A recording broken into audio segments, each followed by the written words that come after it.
मित्रों, बहुत ही जल्द हम हिंदी दिवस मनाने जा रहे हैं। भारत में अभी हिंदी दिवस के साथ साथ अभी हिंदी पखवाड़ा भी चलता है। 15 दिनों का कार्यक्रम पूरे देश में, स्कूलों में, कॉलेजों में, बड़े बड़े हॉल में मनाया जाएगा। मैंने आज से करीबन 20 साल हो गए होंगे जब इसकी शुरुआत की थी कि हिंदी को राष्ट्रभाषा का दर्जा मिलना चाहिए। तो मेरे परम मित्र, जो अब दुनिया में तो नहीं रहे, वेद प्रताप वेदिक जी ने कहा था कि जब तुम राष्ट्रभाषा की बातें करोगे तो हिंदी कमजोर होगी। मैंने कहा, वेदिक साहब, हिंदी कैसे कमजोर हो सकती है? हिंदी कभी कमजोर नहीं हो सकती। क्यों? क्योंकि हिंदी में 2.5 लाख शब्द हैं, अंग्रेजी में तो मात्र 10,000 शब्द हैं। तो हिंदी कैसे कमजोर हो सकती है? हाँ, हिंदी जो बोलने वाले हैं उनको लगना चाहिए कि हां, हम हिंदी भाषी हैं। आज आप सोचिए, भारत के कोने कोने में, हर जगह जहां पर भी आप जाइए, आपको हिंदी बोलने वाले मिल जाएंगे। इंग्लिश बोलने वाले, मैं ये नहीं कहता हूं।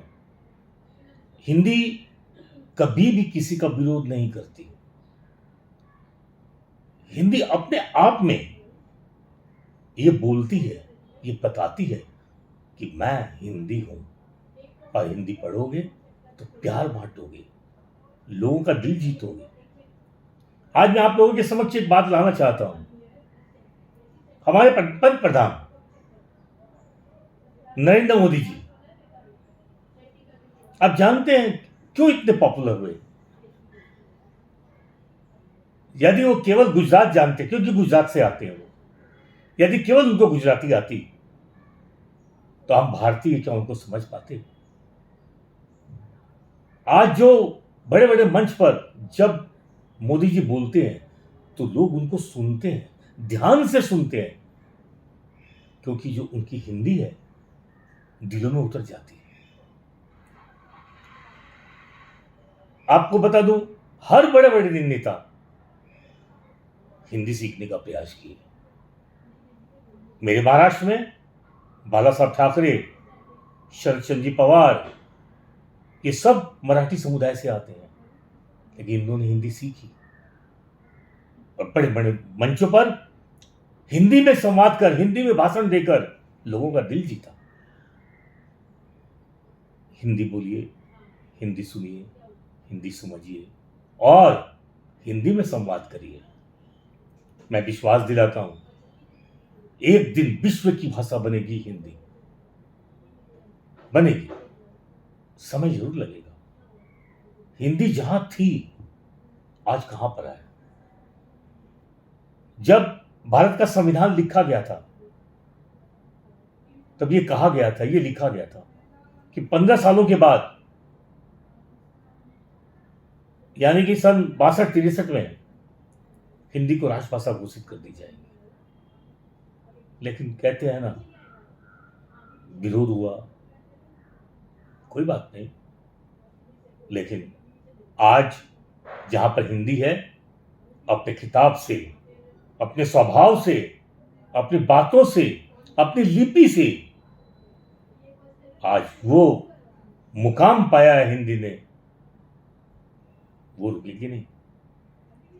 देश की राष्ट्रभाषा तो होनी ही चाहिए, और एक ही भाषा है ये हिंदी, जिसको अधिकार है राष्ट्रभाषा बनने का। ये बात जब मैंने वेदिक जी को बोली तो वेदिक जी ने मेरी पीठ थपथपाई। बहुत सुंदर, बहुत सुंदर। मेरे साथ कई मंच साझा किया था वेदिक जी ने। मैं उन्हें विद्वान मानता हूं, मैं अपना उन्हें सम्माननीय गुरु मानता हूं। बहुत, जब भी मुझे कुछ ऐसी बातें मालूम होती थी, समझता था, मैं उनसे राय लेता था और वो राय देते थे। बस मैं इतना ही कहूंगा, हिंदी को राष्ट्रभाषा बनाने के लिए आप सभी मेरा साथ दें और भारत की जितनी भी भाषाएं हैं वो सभी मातृभाषाएं हैं।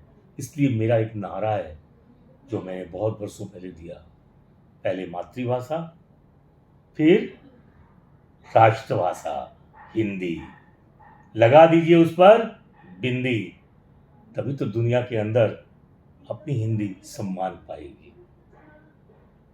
जय हिंदी, जय भारत।